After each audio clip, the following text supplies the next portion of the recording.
الحمد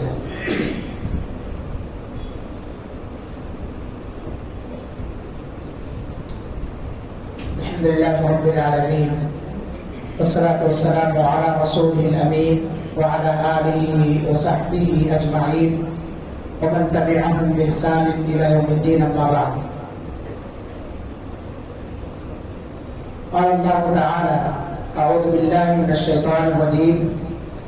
لا يحب الله الجهر بالسوء من القول إلا من ظلم وكان الله سميعا عليما. إن تبدوا خيرا أو تخفوه أو تعفوا عن سوء فإن الله كان عفوا قديرا. حاضرین گرامی، یہ آیتیں جو ابھی آپ کے سامنے پڑھی گئی ہیں وہ چھٹے پارے کی ابتدائی آیات ہیں، یعنی انہی آیتوں سے چھٹے پارے کا آغاز ہوتا ہے اور اس کا نام بھی لا يحب اللہ ہے۔ چھٹے پارے کا جو پہلا آدھا حصہ ہے اس کے اندر دو حصے، ایک حصہ سورہ نساء کی اختتامی آیات پر مشتمل ہے اور ایک حصہ سورۃ المائدہ کے ابتدائی آیات، یعنی بعض حصہ یا یوں سمجھیے کہ آدھے پارے کا شروع حصہ، اس میں سے شروع کا آدھا سورۃ نساء کا حصہ ہے آخر کا، اور جو بعد کا بچ رہا ہے وہ سورۃ المائدہ کا حصہ ہے۔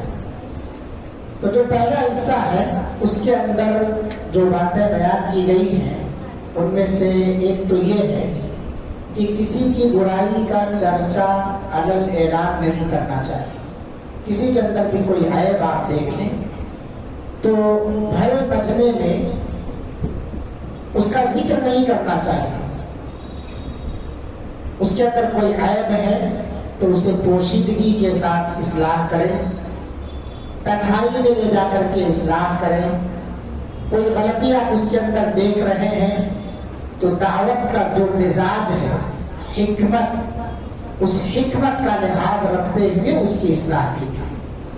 اور دوسری جو بات ہے اس کے اندر یہود کی مذمت ہے کہ انہوں نے عیسیٰ علیہ السلام کے قتل کی سازش کی، مگر اللہ رب العالمین نے انہیں آسمان پر زندہ اٹھا لیا، وَرَفَعَهُ اللَّهُ إِلَيْهِ، بلکہ اللہ تعالیٰ نے انہیں آسمان کی طرف زندہ اٹھا لیا۔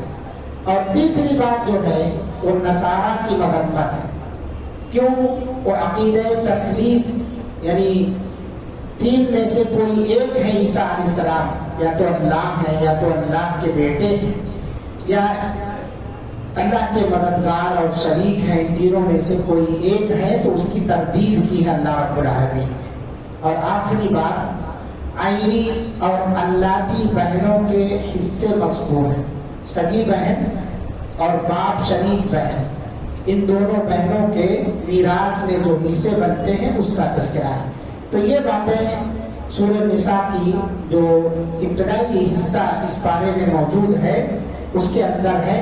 آج جو آیت کریمہ آپ کے سامنے پڑھی گئی ہے، لا يحب اللہ الجہر بالسوء، اس آیت سے جو ہمیں درس اور عبرت اور نصیحت حاصل ہوتی ہے اس کے بارے میں ہم کچھ آپ کے سامنے باتیں رکھنا چاہتے ہیں۔ دیکھیے، پہلا مسئلہ جو بتایا گیا کہ کسی کا برائی کا چرچا علن اعلان نہیں کرنا چاہیے۔ اللہ تعالیٰ کو یہ بات ناپسند ہے، لا يحب اللہ الجہر بالسوء من القول، کہ کسی بھی آدمی کی برائی کو آپ ظاہر کریں، اعلانیہ لوگوں کے سامنے بیان کریں، اللہ کو یہ پسند نہیں۔ الا من ظلم، ہاں مگر وہ آدمی اعلان کر سکتا ہے جو مظلوم ہو، جس کے اوپر ظلم کیا گیا ہو۔ تو مظلوم اپنی فریاد رسی کے لیے، اپنی مدد کی خاطر لوگوں کے سامنے برائی کا تذکرہ کر سکتا ہے، حاکم وقت کے سامنے جا کر کے شکوہ شکایت کر سکتا ہے، یا اسی طرح سے جو بھی سرپنچ ہے، مکھیا ہے یا بڑے لوگ ہیں جہاں معاملہ حل ہو سکتا ہے وہاں جا کر کے وہ اپنی شکایت درج کرا سکتا ہے۔ कोर्ट कचहरी में ले जा करके पेश कर सकता है, पुलिस के पास अपनी रपट लिखवा सकता है, मजलूम आदमी के लिए जायज है। बकिया किसी के लिए जायज नहीं है। जिस पर जुल्म हुआ है उसके लिए जायज है कि जालिम के खिलाफ वो आवाज उठाए ताकि लोग उसकी मदद को आए, और इसलिए भी ताकि लोग उस जालिम से के शर से बच करके रहे, जान ले कि हाँ इसके अंदर ये खराबी है, इससे बच करके रहे। तो इसलिए इजाजत है मजलूम को फरियाद रसी की, वरना किसी के लिए इजाजत नहीं है। इस आयत करीमा की शान नुज़ूल अगर हम देखें तो सुनन अबू दाऊद के अंदर और दीगर हदीस की किताबों में मज़कूर है कि एक आदमी अल्लाह के रसूल सल्लल्लाहु अलैहि वसल्लम के पास आया और कहने लगा, ऐ अल्लाह के रसूल सल्लल्लाहु अलैहि वसल्लम, मेरा एक पड़ोसी है जो मुझे बहुत सताता है, बताने पर भी समझाने पर भी समझता नहीं है, बड़ी तकलीफें देता है मुझे।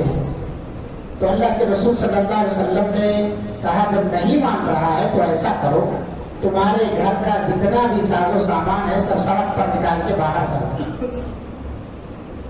अल्लाह के रसूल सल्लल्लाहु अलैहि वसल्लम की बात उस सहाबी ने मानी और घर गया, पूरा साजो सामान निकाल करके उसने सड़क पर बिखेर दिया। अब आने जाने वाले जितने भी लोग हैं सब उससे पूछ रहे हैं ऐसा क्यों करें? तो उसने कहा, भाई ये मेरा पड़ोसी है, मुझे सताता है, तकलीफ देता है, समझाता हूँ नहीं मान रहा है, उसकी ईजा और शर से मैं तंग आ गया हूँ, इसलिए सारा सामान मैंने बाहर निकाल करके फेंक दिया ताकि पूछने वाले पूछें, उनसे मैं बताऊं कि इसकी वजह ये है। अब जो पड़ोसी था वो पड़ोसी इस जिल्लत और रुसवाई को बर्दाश्त नहीं कर सका, आखिर हार बांध करके घर से बाहर निकला और उसने कहा कि हाथ जोड़ता हूं, तुम्हारे सामने मैं अपने आप को सरेंडर करता हूँ, आइंदा से तुम्हें कभी नहीं सताऊंगा, बराए मेहरबानी तुम अपना सामान घर के अंदर कर लो, अब कभी नहीं सताऊंगा। तो ऐसे बहुत सारे लोग होते हैं, जब कहते हैं सीधी उंगली से घी नहीं निकलती तो उसे टेढ़ा करना पड़ता है। तो इन्होंने क्या किया, सता रहे थे, बहुत तकलीफ दे रहे थे, बहुत समझाया गया मगर नहीं माने। तो अल्लाह के रसूल सल्लल्लाहु अलैहि वसल्लम ने कहा कि जाओ उसके खिलाफ एहतजाज करो। एहतजाज कैसा? अपने घर का सारा साजो सामान रोड पर कर दो, पूछने वाले जब पूछेंगे रास्ता तंग होगा, क्यों तुमने ऐसा किया, तो बताओ कि मेरा पड़ोसी मुझे सता रहा था। तो ये तदबीर काम आ गई और आखिर पड़ोसी घर से बाहर निकला और उसने कहा कि आइंदा तुम्हें मैं कभी नहीं सताऊंगा, इसलिए तुम अपना साजो सामान घर के अंदर कर दो। तो हम में से भी लोगों को बच के रहना चाहिए जो अपने पड़ोसियों को सताते हैं, ऐसी तदबीर कहीं इख्तियार ना करनी पड़ जाए और आपकी जब हंसाई हो दुनिया में आप जलील और रुसवा। इसीलिए अल्लाह के रसूल सल्लल्लाहु अलैहि वसल्लम ने फरमाया कि हजरत जिब्रील अलैहिस्सलाम मेरे पास बराबर आए और ये वसीयत करते रहे पड़ोसी के बारे में हुस्न सलूक की। माज़ाला जिब्रील यूसीनी, बराबर वसीयत करते रहे कि उनके साथ बेहतर रहो, बेहतर रहो। हत्ता कि मुझे खदशा होने लगा कि कहीं जिब्रील पड़ोसी में एक दूसरे पड़ोसी के विरासत के हकदार ना बना दे, मिरास में पड़ोसी का हक ना बता दे, यानी इतना हक है पड़ोसी का। तो जब अल्लाह रब्बुल आलमीन ने हम पर रहम करते हुए पड़ोसी को दूसरे पड़ोसी की जायदाद में हकदार नहीं बनाया है, हम महफूज है इससे, तो हमें चाहिए कि अपनी ईजा रसानियों से उसे महफूज रखें। नबी सल्लल्लाहु अलैहि वसल्लम ने दूसरी हदीस के अंदर इरशाद फरमाया, दोस्तों में सबसे बेहतर दोस्त वो है जो अपने साथी के लिए अच्छा हो, और पड़ोसियों में सबसे अच्छा पड़ोसी वो है जो अपने पड़ोसी के लिए अच्छा हो। नबी सल्लल्लाहु अलैहि वसल्लम ने हदीस के अंदर इरशाद फरमाया, अर्बअउन मिन अस्सआदा, चार चीजें नेकबख्ती में से, सआदत मंदी में से, अल-मरअतु सालिहा, नेक सालिहा बीवी जिसे मिल गई उसके लिए बहुत बड़ी खुशी की बात है, नेकबख्ती की बात है। अल-मरअतु सालिहा, अल-मरकबुल हनी, जिसे सबसे आरामदेह कंफर्टेबल सवारी मिल गई, ना उसमें ज्यादा काम निकल रहा है, ना ज्यादा आवाजें आ रही है, ना बैठने में कोई दुश्वारी और दिक्कत है, देर लगाया, एसी चालू किया, निकल दिया 80 और 100 के स्पीड से, कोई टेंशन नहीं है। टायर भी ट्यूबलेस है, पंचर होने का भी खदशा नहीं, आराम दे सवारी, वलबर कबुल हनी। तो नेक सालिहा बीवी जिसे मिल गई, जिसे कंफर्ट सवारी मिल गई, और जिस शख्स को अल्लाह रब्बुल आलमीन ने बेहतर और अच्छा पड़ोसी अता किया, वलजारुस सालिह, नेक पड़ोसी जिसे अता किया गया, वो आदमी बहुत खुशनसीब है। बहुत कम लोग हैं जिन्हें अच्छा पड़ोसी मिलता है, बहुत कम लोग हैं ऐसे जो अपने पड़ोसी के लिए अच्छे होते हैं, वरना अक्सरियत ऐसी है कि थोड़ी सी दीवार में मेख मारने की आवाज क्या आई, दूसरा पड़ोसी झांकने चलाता है, चिल्लाने लगता है। तो हमें नेक बनना चाहिए, हमें अच्छा बनना चाहिए, अच्छा इंसान और अच्छा पड़ोसी और अच्छा दोस्त बनना चाहिए, यही इस्लाम बताने आया है। तो इस पारे की पहली आयत में हमें इंसानियत का दर्श दिया गया है। अल्लाह के रसूल सल्लल्लाहु अलैहि वसल्लम के एक और हदीस है, अहले इल्म ने इस आयत करीमा से और भी मसले निकाले। उनमें से एक मसला ये है कि किसी आदमी का कोई पैसा बाकी हो, कर्ज बाकी हो, उसे चाहिए कि वापस कर दे जल्द अज जल्द, जितना जल्दी हो सके, टाल मटोल ना करे, क्योंकि ये जुल्म है। और अल्लाह के रसूल सल्लल्लाहु अलैहि वसल्लम ने फरमाया बतलुल गनी ये जुल्म, मालदार का टाल मटोल करना ये जुल्म है। जब किसी का हक बाकी हो तो दे दो, वरना वो व्हाट्सएप पर भी भेज सकता है कि हाँ मेरा एक फलाने आदमी इतना कर्जा बाकी है, मेरा ये इतना हक बाकी है, वो नश्र कर सकता है, ऐलान कर सकता है, उसे हक हासिल है।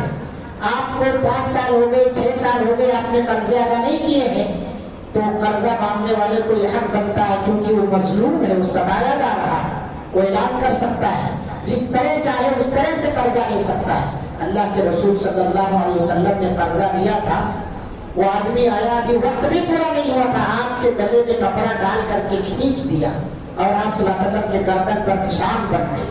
नबी करीम सल्लल्लाहु अलैहि वसल्लम के सहाबा ने कहा, गुस्से में आ गए, तो आप सल्लल्लाहु अलैहि वसल्लम ने कहा छोड़ दो उसको, उसका हक है, वो मांग सकता है, तो जैसा चाहे वैसा ले सकता है। वक्त होने से पहले आकर के मांगा, वक्त होने के बाद आप नहीं दे रहे हैं, तो इस आदमी को इख्तियार है, चाहे तो वो आपको सरे बाजार जलील कर सकता है, आपकी इज्जत उतार सकता है। इल्ला मन जुल्म से वो मुस्तस्ना है, जिस पर जुल्म किया जा रहा हो वो आदमी आपके खिलाफ आवाज उठा सकता है। फिर आपको जो है चिल्लाने की जरूरत नहीं है, शोर शराबा मचाने की जरूरत नहीं है कि हाँ हमारी इज्जत नीलाम कर दी गई, क्योंकि वो उसका हक है। इसी तरह से एक मसला यह भी निकाला गया है, किसी आदमी को गाली गलौज किसी ने दिया है, किसी की गीबत चुगली की है, तो ये आदमी उसे गाली गलौज दे सकता है, लेकिन शर्त है कि उतना ही गाली दे जितना उसने दिया है, वरना अगर ज्यादती हुई तो यह जुल्म हो जाएगा। इसीलिए अगली आयत में अल्लाह रब्बुल आलमीन ने कहा तुब्दु खैरन औ तुख्फूहु औ तअफू अन सूइन फइन्नल्लाह काना अफूवन क़दीरा। अगर तुम बर्दाश्त कर ले जाते हो किसी की जुल्म और ज्यादतियों को तो ये बेहतर है, तुम माफ कर देते हो तो ये बेहतर है, क्योंकि अल्लाह रब्बुल आलमीन इंतकाम लेने पर कादिर है। तुम इंतकाम लेने पर कादिर होने के बावजूद अगर माफ कर देते हो तो ये तुम्हारे हक में ज्यादा बेहतर है। पता ये चला कि हक तो दिया है अल्लाह ताला ने कि हम उसूल सकते हैं जबरदस्ती, लेकिन इंसानियत का तकाजा ये भी है कि सामने वाले को मोहलत दिया जाए, माफ कर दिया जाए। अल्लाह के रसूल सल्लल्लाहु अलैहि वसल्लम की हदीस है, जो आदमी किसी को माफ करता है अल्लाह उसकी इज्जत में इजाफा फरमाता है। जो तवाज़ो खाकसारी इख्तियार करता है, तकब्बुर और घमंड नहीं करता है, अल्लाह उसको बुलंदी अता फरमाता है। मन तवाज़ा लिल्लाहि रफ़अहुल्लाह, जो आदमी अल्लाह के लिए तवाज़ो और खाकसारी इख्तियार करता है अल्लाह उसे सरबुलंदी अता फरमाता है। तो जहाँ ये हक है कि आप उसूल सकते हैं, वहीं दूसरा भी हक ये है कि अगर किसी ने गाली गलौज दिया तो आप चाटा मारने के बजाय उसे माफ भी कर सकते हैं, आपकी तरफ से फरिश्ते जवाब देंगे। एक मसला ये भी इसी आयत करीमा से निकलता है कि वो मुसलमान जो शुरू में इस्लाम कबूल किए, मुशरिकीन मक्का उन्हें सताते थे, जैसे अम्मार बिन यासिर है, सुमैया रज़ियल्लाहु अन्हा है और दूसरे मुसलमान हैं। अगर किसी को कलमा के बजाय कलमे कुफ्र कहने पर मजबूर किया जाए तो उसे ऐसी सूरत में, मजबूरी की सूरत में इजाजत है کہ وہ کلمے کفر ادا کر لیں لیکن دل میں اس کے کفر نہ ہو، صرف زبان پر کفر ہو. الا من اکرہ وقلبہ مطمئن بالایمان، الا یہ کہ وہ آدمی مجبور کر دیا گیا ہو کلمے کفر ادا کرنے کے لیے اور اس کا دل ایمان پر مطمئن ہو. اگر دل بھی زبان کے ساتھ ساتھ دے دیا تو آپ کافر ہو جائیں گے. عمار بن یاسر رضی اللہ عنہ کو مشرکین مکہ نے مجبور کیا، ان کی ماں کی شرمگاہ میں نیزہ مارا، ان کے باپ کو ان کے سامنے شہید کیا، اور عمار رضی اللہ عنہ کو کہا تمہاری ماں اور باپ کی طرح سے تمہارا بھی حشر ہوگا اگر تم کلمہ کفر نہیں کہتے ہو. تو جان بچانے کے لیے کلمہ کفر ادا کر لیے بھاگے ہوئے اللہ کے رسول صلی اللہ علیہ وسلم کے پاس آئے. جب مشرکین نے چھوڑ دیا، نبی صلی اللہ علیہ وسلم کے سامنے اپنا واقعہ بیان فرمایا تو آپ صلی اللہ علیہ وسلم نے کہا کہ تیرا دل کیا کہتا ہے؟ کہا میرا دل تو اسلام ہی پر ہے. اللہ تعالیٰ نے آیت نازل فرمائی الا من اکرہ وقلبہ مطمئن بالایمان، الا یقین وہ لوگ جو مجبور کیے جاتے ہیں انہیں کلمہ کفر کہنے کی اجازت ہے اپنی جان بچانے کے لیے، ورنہ اگر دل بھی مطمئن ہو تو پھر وہ شخص کافر ہو گیا. ہندوستانی ماحول میں، ہندوستانی تناظر میں بہت ساری جگہوں پر پبلیچنگ ہوتی ہے، پورا سماج گھیر کر کے کسی مسلمان کو مارتا ہے، جے شری رام کے نعرے لگواتا ہے، اور اگر نہیں لگاتا ہے تو اسے بہت بری طرح سے مارتے ہیں.